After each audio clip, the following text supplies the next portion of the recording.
पोता पोती बेटा जितना लोग बा मोबाइल पर उतना लोग बूढ़वा से लेके जवान का से लेके लड़का से सब दादी सब कोई दादिए को बोलता। अब कितना जना मैसेज भेज रहे वाले मोबाइल पर ए दादी दशहरा चढ़े आवता दशहरा चढ़े जाता एगो मैया के गीत गा दी ना। तो कहे का मतलब ये अब ओ मोबाइल पर तो देखनी है सना याद ना पड़ल हो लड़का खेल देखत रहे सब। अब वही से रात दिन वही मोबाइले ओकनी के नाशा रहेला। अबके देखनी है सब तो 10-12 गो मैसेज आइल बा। तो बैठल बैठल अब तो नयका लोग गीत गावता पुरनका के गावता। हमरा एक बार गाइल बिहाने भोट पड़ जाला तो बैठल बैठल रहनी है अंगना तो एगो याद पड़ल हो ना। कहनी जे रोक गा दी जितना जाना बारो उतना गा दी दादिए वो कहाते बानी। अब दादिए कहबे करम बेटो रह रह रह रह करे ए दादी है मैसेज आई बा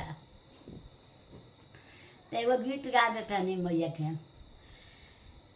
कहाँ नहली मैया कहाँ लट झरली कहाँ नहली मैया कहाँ लट झरली कहवा में कैली सिंगार सिंगार मोरे मैया कहवा में करेली सिंगार। गंगा नहली मैया घरे लट झरली गंगा नहली मैया घरे लट झरली मंदिर में कैली सिंगार सिंगार मोरे मैया मंदिर में कैली सिंगार।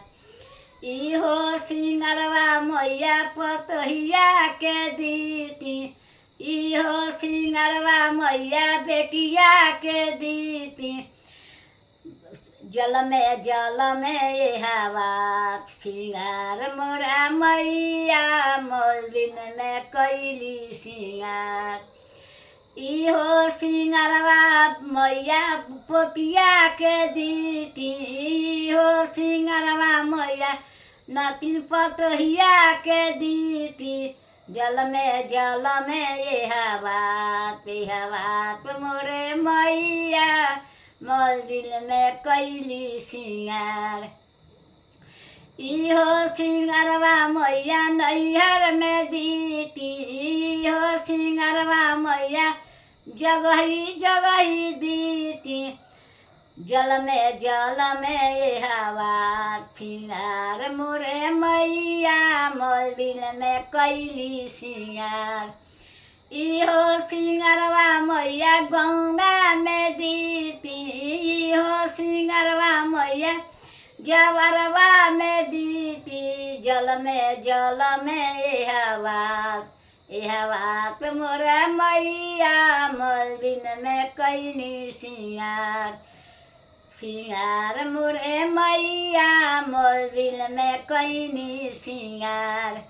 लाइट करिया लोगी ना सफराई का होला मैसेज भेजिया लोगी।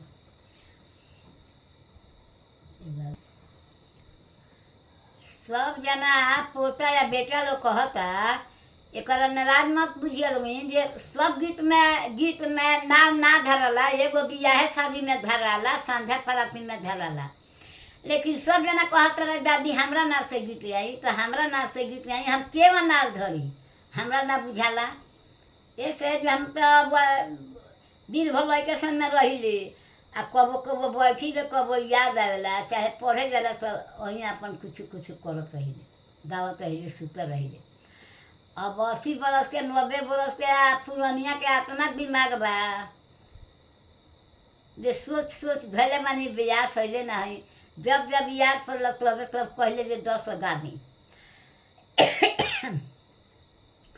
अगर काल से तबीयत तनी खराब हो गई बा कुआर में नवमी के चढ़ी दशहरा ठीक है सोमवार के आ नवमी 10वीं तक ले गीत गवाई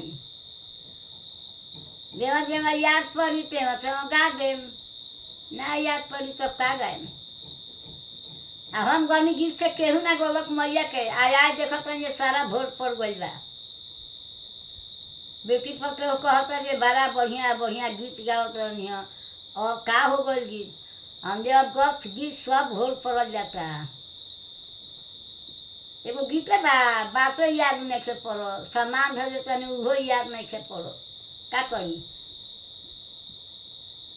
ये बात बा। अब कम माने ऐसे कोहल लोग जे हाँ जी हमारा गीत गा लड़का बा, लड़कों के सोहर में तो कोई के गीत गावाला ना, नहीं है सस सुनवा ही नहीं थी। जे लड़का के नाम धो के गीत गवाला, यही गवाला जो मन करे माई के बाबू के या के सब लोग के नाम धो के गवाला, नाम धो के ना गवाला। बाबू के कहाला, मम्मी के कहाला, ये के कहाला, फुआ के कहाला। ये बात बा। अब नया बा जे नया लेखा गावता ओकनी के वही में बारिश हो। हम तो 4 गो मेहरारू बढ़ गल तो वो भोट पड़ जाई, वह सब उदिए बुदिए बतिया लगन सुने लगन। हियाँ के कहानी तो हो, जहाँ जहाँ गनी सो तहाँ तहाँ के धाम करे तहाँ के वो बतियावे लगे सो। लाइक करिया लोगन, मैसेज करिया लोगन, जवाब दादी अच्छा गीत गवाता, अच्छा हमके लागता।